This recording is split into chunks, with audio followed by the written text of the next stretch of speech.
भगवान व्यासदेव जी, वाल्मीकि जी, नारद जी, वशिष्ठ जी, सुखदेव जी, ये सब तो महान महान अवतारी पुरुष हैं।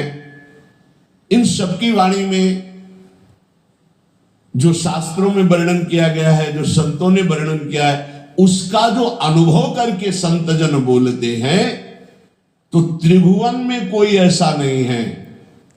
अगर वो एक बार वाणी कान में पहुंच गई तो उसका परिवर्तन निश्चित है। उसके जीवन में भगवत प्रकाश निश्चित हो जाएगा संत वाणी से। निमिषार्ध पलक झपकने के आधे समय के लिए भी यदि संत का संग हो जाए तो एक दिन ऐसा आएगा कि उसका मन हठात भगवान के चरणों में लग जाएगा। समय जरूर लगेगा। इसलिए प्रभु से प्रार्थना करो कि मुझे भगवत प्रेमी महात्माओं का संग मिले। प्रायः बड़े बड़े संतों ने भी यही मांगा है। अविरल भगति विरति सत्संगा चरण सरोरु प्रीति अभंगा। आपके चरणों में अविरल भक्ति हो, संसार से वैराग्य हो तो कैसे हो? बोले सत्संगा, साधु संग से ही ये प्राप्त हो सकता है। बार बार बर मांगो हर्ष देव श्रीरंग पद सरोज अनपायनी भक्ति। अनपायनी भक्ति तो कहां से मिलेगी? बोले सदा सत्संग, वो संतों के संग से ही प्राप्त होती है। अनुभूति युक्त वचन संतों से ही प्रकट होते हैं। पढ़ लिख कर प्रवचन और अनुभूति युक्त वचन में अंतर होता है।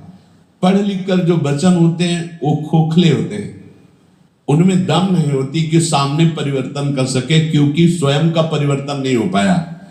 संतों के वचन में यह अंतर होता है कि प्रभु की कृपा का कारण विशेष उन्होंने अनुभव किया है। अनुभव करके जो ही बोलते हैं तो वो शब्द कान में जाकर हृदय के अंधकार का नाश कर देते हैं। कोई ऐसी वस्तु नहीं जो संत कृपा से प्राप्त ना हो जाए, चाहे लौकिक हो चाहे पारलौकिक। यावै साधन संपत्ति पुरुषार्थ चतुष्टये ताम बिना सर्वमाप्नोति यदि नारायणाश्रयः। भगवान श्री हरि के जो आश्रित जन हैं उनका यदि संग हो जाए तो यद्यपि कहा गया है कि चतुष्टय साधन होने के बिना ज्ञान नहीं हो सकता, पर ऐसे संत जो भगवत आश्रित है उनके संग के प्रभाव से बिना अन्य साधनों के शुद्ध ज्ञान हो जाएगा और चारों पुरुषार्थ